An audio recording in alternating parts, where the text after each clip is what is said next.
সব কবরবাসী মা জান্নাতবাসী হোক, আর সব জীবিত মা দীর্ঘজীবী হোক। আসসালামু আলাইকুম, সবাইকে ওয়েলকাম জানাচ্ছি আমার চ্যানেল রুমিস ফ্যাশনেবল হাউসে। আজকে একটু বাইরে যাচ্ছি, দেখতে পাচ্ছেন, সেটা দিয়ে শুরু করলাম। আশা করি শেষ পর্যন্ত দেখবেন, দেখলে ভালো লাগবে। আজকে অনেকগুলো রান্নাবান্না করছি, কী জন্য করছি সেটাও থাকছে এই ভিডিওতে। আমরা এখন এসেছি গুলশান টপ 10 মলে। এখানে বাবার জন্য কিছু ফতুয়া, তারপরে সাফারি সেলাই করতে দিব। এজন্য ইনফিনিটিও নিচে আছে। তো আমাদের টপ 10 দরকার। টপ 10 এ এসেছি। এখানে আমার ভাইয়ের মেম্বারশিপ কার্ড আছে, মানে মেম্বারশিপ আছে। তো এখান থেকে ডিসকাউন্ট পাওয়া যাবে, এই জন্যই। টপ 10 তো যে কোনো জায়গায় আছে, তবে গুলশানের ব্রাঞ্চে আমার ভাইয়ের যেহেতু আছে, মেম্বারশিপ আছে, এই জন্য এখানে এসেছি। তো ঢুকে আমরা আসলে চয়েস করতেছিলাম, সব জায়গায় একটু ঘুরে দেখতেছি। তো বাবার জন্য ফতুয়া শার্ট হচ্ছে সাদাই সেলাই করব। তো এখানে যে কাপড়গুলি আছে সেগুলি দেখে ফতুয়াটা সিলেক্ট করে ফেলেছি, ফতুয়া এবং শার্ট। এখন হচ্ছে সাফারির জন্য কাপড় সিলেক্ট করতেছি। তো 2টা সাফারি সেলাই করব, এর জন্য 2টাই চয়েস করে দিয়েছি। দিয়ে এখন আমরা বাসার উদ্দেশ্যে যাচ্ছি। গাড়ির ড্রাইভারকে ডাকতেছে, এই জন্য দাঁড়িয়ে আছি আর কি। এখন এসেছি আজকে অনেক দিন পর আমার মায়ের বাসায়। মা নাই, কিন্তু মা যেভাবে চেয়েছেন মনের মতো করেই করেছি। কিন্তু আম্মা তো নাই। তো অনেক ধুলাবালি পড়ে আছে। তো আমেনাকে নিয়ে এসেছি।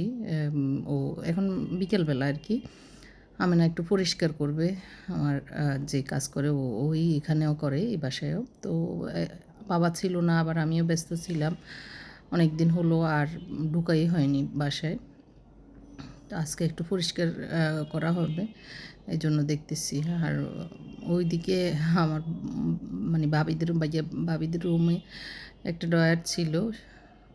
এই শোকেসটা আসলে আমি বানাতে চাইনি। আমার আম্মা বলল, না, ওনার কাছের জিনিসগুলি কোথায় রাখবে, তাহলে একটা শোকেস যেন বানানি হয়। তো ওনার আসলে রিকোয়ারমেন্ট ছিল, এই জন্য এই শোকেসটা বানিয়েছি। তো বললাম যে সবই আছে, আমার মা নাই। তো ওই যে সাইডের একটা যে সাইড বক্স, সেটা আমার ছোটো ভাইয়ের বাচ্চারা কীভাবে উঠে এটা ভেঙে ফেলছে। তো ভেঙে ফেলছে মানে ছুটে গেছে ওয়াল থেকে, তো এটা লাগাতে হবে।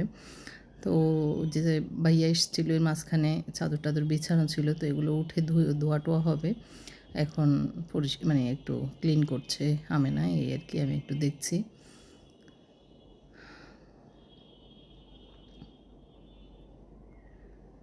তো এটা হলো আমার আম্মার রুম। এই খাটটাতে অনেক বছর আমার আম্মা, মানে আমাদের যখন ঢাকায় আসা হয়েছে, আমার ভাইয়া এই খাটটা কিনেছে। তো এটা তেঁতুল বিচি কালার ছিল, এবারেই সাদা করিয়েছি। আম্মার পছন্দ হয়েছিল, সাদাই করবে বলল, তো এই জন্যই সাদা করেছিলাম। এই ড্রেসিং টেবিল এবং এই খাটটা, তো এত বছরের আমার মা এখানেই ছিল, এই খাটে ছিল। মনে উঠলে কেমন যেন লাগে, আম্মা নাই। মনে হয় যে ভাইয়ের বাসায় আছে বা অন্য কোথাও আছে। আবার যখন মনে হয় না, এই পৃথিবীতে নাই, তখন যে কীভাবে কলিজা মোচড় দিয়ে ওঠে আসলে কেউ বুঝাতে পারবো না। তো এই যে আম্মার জন্য রান্নাঘরটাও ওনার মন মতো করে, মানে আমার উপরে ছেড়ে দিয়েছে। যেভাবে আমি করি যেন সুন্দর করে ওনার মন মতো, পছন্দ মতো, কোথায় কী রাখবে না রাখবে সেই অনুযায়ী আমি করে দিই। তো সেটাই করেছি এই আর কি। কিন্তু এখন তো আর লোকই নেই, সবই পড়ে থাকবে এই আর কি। উপরে অনেকগুলো ক্যাবিনেট হয়েছে, তারপরে নিচেও হয়েছে। তো সব কিছু ক্লিন করছিল আমেনা, এর ভিতরে আমি বাসায় চলে এসেছি। আর এইটা হচ্ছে একটা সেলফ, আমার আগের, অনেক পুরনো আর কি। তো এটাকে এক এক জায়গায় এক একভাবে সেট করি। আজকে রান্নাঘরে নিয়ে এসেছি। ওই ডাইনিং রুমটা যখন গুছিয়েছিলাম, সেই পরের পার্টটা আর কি এখানে আমি এই ভিডিওতে দিয়ে দিয়েছি। তো রান্নাঘরে দিয়ে আমার কিছু জিনিস এই সেলফটাতে রাখলে সুবিধা হবে মনে হচ্ছে, এই জন্য এখানে এই সেলফটাতে রেখে দিচ্ছি আর কি। তো এই ছোটো মিনি ওয়ারড্রবটা এখানে রেখে দিচ্ছি। এটাতে টুকটাক নিকটাক জিনিসগুলি রাখি। আর বিস্কিটের পট, তেলের পট, যেগুলি আসলে হাতের কাছে চোখের সামনে থাকলে ঝটপট নেওয়া যায়, সেই জিনিসগুলি আসলে রেখে দিচ্ছি আর কি। এটা তেজপাতার বয়ম। আর এটা হচ্ছে এক্সট্রা চিনি রাখি, চিনি রাখার বয়মটা। এটা চা পাতা আর কিছু পাস্তার বয়ম চোখের সামনে রেখে দিচ্ছি। এগুলি হয় কি, যখন ড্রয়ারে থাকে আর মনে থাকে না, খাওয়া হয় না। তো এর জন্যই এখানে রেখে দিচ্ছি আর কি। আর উপরে একটু একটা গাছ দিয়ে দিচ্ছি, ইনডোর প্ল্যান্ট। এটাকে মনে হয় স্নেক প্ল্যান্ট বলে নাকি কী যেন, যাই হোক ওইটা দিয়েছি। আর এগুলিতে মশলা রাখি, লবণ লবণ মশলা এগুলি। তো ওইটাতে একটাতে ধনিয়া গুঁড়া আর একটাতে মুরগির গোশতের মশলা। তো এই তো এইভাবে একটু সাজিয়ে গুছিয়ে নিয়েছি। প্রয়োজনের পাশাপাশি একটু সৌন্দর্যটাও দেখতে হয়। তো সুন্দর যেভাবে রাখলে ভালো লাগবে, নিজের চোখেও শান্তি লাগবে, আবার প্রয়োজনটাও মিটবে, সেভাবে রেখে দিয়েছি আর কি। তো এই কর্নারটা এখন এইভাবে এরকম লাগছে আর কি। একটু দেখিয়ে দিচ্ছি অল ওভারটা। এটা হচ্ছে মাগরিবের আগ দিয়ে শুরু করেছি। এগুলি মানে দুপুরের দিকে ভিজিয়ে রেখেছিলাম। ওই যে নিচ থেকে মাছ গুলি এনেছি, বাবাদের ডিপে ছিল। আমরা বাড়িতে যাব ২-১ দিনের ভিতরে। তো এগুলি একটু রান্না করে ডিপে রেখে দিচ্ছি, যাতে করে বাড়িতে গিয়ে রান্নার প্রয়োজন না হয়। ডিপ থেকে নিয়ে গরম করে করে খাওয়া যাবে, এরকম আর কি। তো মাছকে আমি ৩-৪ ভাগ করে নিচ্ছি। একগুলি ভাজি করে নিয়ে যাব, ওখানে তরকারি রান্না করতে সুবিধা হবে, বা ভুনা করে করব, ভেজে নিব। আরেকগুলি হচ্ছে একটু ঝোল করে রান্না করছি, আর মাথা লেজ এগুলি হচ্ছে তরকারি রান্না করব এর জন্য। আর গরু গোশত প্রায় ৬-৭ কেজির বেশি হবে মনে হয়, ৬-৭ কেজির মতো ওগুলি নিয়েছি। তো ওগুলি একটু ধুতে পাঠিয়েছি আবার। আর এর ভিতরে আমি আজকে আমিনা সকালে আসে নাই, তো ওই যে বিকেলের দিকে এসেছে, নিচের কাজ শেষ করে এখন উপরে আমাদের বাসায় কাজ করবে। আর হচ্ছে রেহানা যে সকালের কাজ করে, ওকে আজকে বলে রাখছি যে তুমি একটু বিকেলে আসি, আমি এক্সট্রা তোমাকে পে করে দিব। তো ও এসছে, রেহানা এসে আমার এই কুটাকাটি সব করে দিয়েছে। আর আমিনা আসছে হচ্ছে ওর ঘর মোছা, পরিষ্কার করা, ফার্নিচার মোছা এগুলি করার জন্য। তো আজকে ৩-৪ দিন থেকে বলে রাখছি আমার শোকেসটা ধরতে হবে। অনেক দিন শোকেসটা ধরা হয়নি, পরিষ্কার করা হয়নি, গুছানো হয়নি। তো এই জন্যই আমেনা বলল আমি একা করতে গেলে একটু সময়ও বেশি লাগবে, আবার ধরতে হবে। আর আমি বললাম যে আমি তোমার সাথে থাকবো। বলে যে না, আপনার কষ্ট হবে দাঁড়িয়ে থেকে করতে, তার চেয়ে রেহানা আপুকে বলেন ও আসুক, আমরা দুজনে করে নিব। তো এই জন্য রেহানাকে বলেছি। তো আসাতে সুবিধা হয়েছে, দুজনে মিলে কুটে ধুয়ে আমাকে আগে এগুলি রেডি করে দিচ্ছে। আর এরপরে শোকেস ধরবে। তো মূলা রান্না করে নিচ্ছি। মূলা হচ্ছে শক্ত আইটেম, সবজি।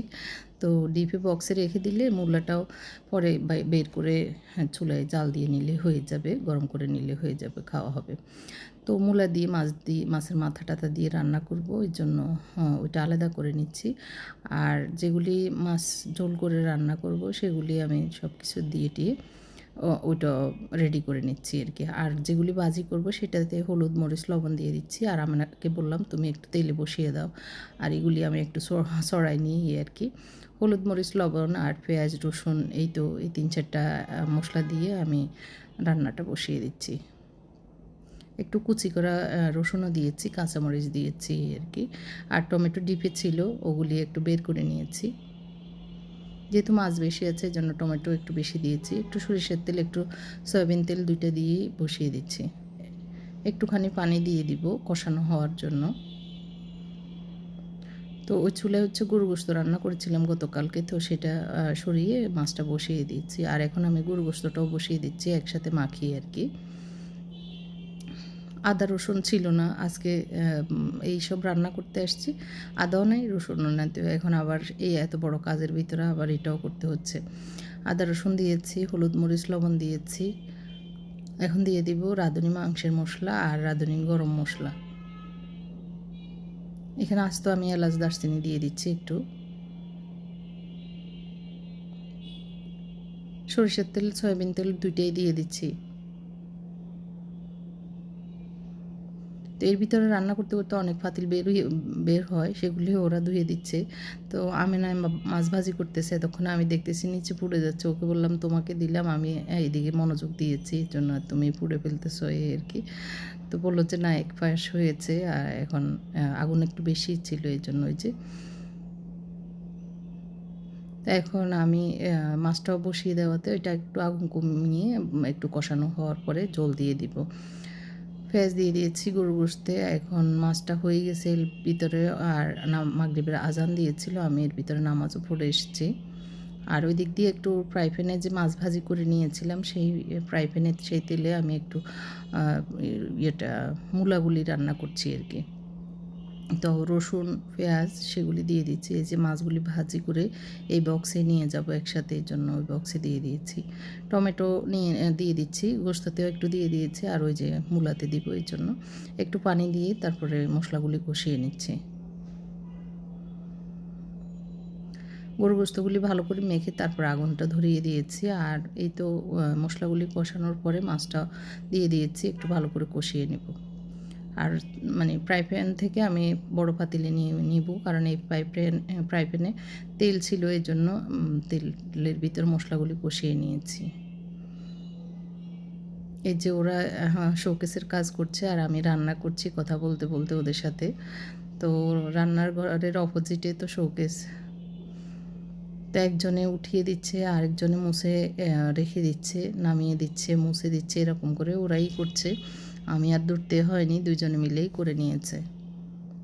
আর সাজানোটা আসলে উপরে তো আমি বেশি উঠতে পারি না, ওরা ওদের মতো করে, আমেনা বিশেষ করে ওর মতো করেই রাখে, যাই যেরকমই রাখুক রাখুক, আমি শোকেসে পর্দা দিয়ে দিব, তখন আর দেখা যাবে না, আমি একটু অবসর হয়ে নিই। তো এইগুলি ধুতে হবে, এর জন্য কাপগুলি আলাদা রেখে দিয়েছে, এগুলি পানি দিয়ে ধুয়ে উপর করে রেখে দিবে, সকালে রাখবে। এরপর রান্নাঘরের অবস্থা দেখায়, এই যে বক্সগুলি নামিয়ে নিয়েছে, যে তরকারিগুলি মাছ তারপরে মূলা ওগুলি বক্সে নিব, আর টিফিন ক্যারিয়ারের বক্সে নিব গোস্তগুলি। আর রান্নার সব কিছু ছড়ানো হয়ে গেছে, আর এগুলি বেঁচে গিয়েছে, এগুলি ফ্রিজে রেখে দিচ্ছি মশলা। তো ভাজি মাছ তো এই বক্সেই নিব, আর ওই মাছ 2 বক্সে নিব, রান্না করা মাছগুলি আর কি।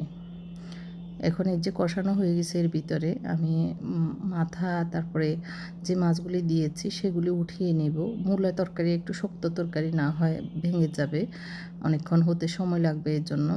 তো মাছগুলি উঠিয়ে আবার পরে হওয়ার মানে একটু আগে দিয়ে দিলে তারপরে ভালোই হয় আর কি, মাছগুলি ভেঙে যায় না। ঢাকনা দিয়ে এগুলি রান্না করে নিচ্ছি, যে গরু গোশত কষানো হচ্ছে। এর ভিতরে বাবা এশার নামাজ পড়ে খিদে লেগেছে, না হেঁটে এসছে, 9:30 বাজে। এখন বাবাকে একটু রুটি সেঁকে দিচ্ছি, মানে খাবার আর কি, রাতের খাবার।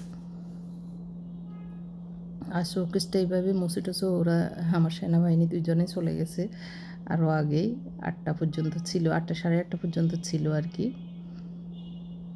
তো ক্লিন করাতে মানে ভিতরে একদম চকচকে মনে হচ্ছে। আর আমার যে অনেক বেশি কুকারিজ আছে তা না, অল্প স্বল্প এগুলি পুরনো, আর কিছু জিনিস আমি বাড়িতে নিয়ে গিয়েছি, আর যেগুলি এখন দরকার ছিল সেগুলি রেখে দিয়েছি আর কি শোকেসে। এই যে আমি গরু গোশত একদম মানে মাখা মাখা করে রান্না করে টিফিন ক্যারিয়ারে 5 বাটিতে বেড়ে নিয়েছি, আর আমাদের রাতের জন্য আর সকালের জন্য একটু রেখেছি।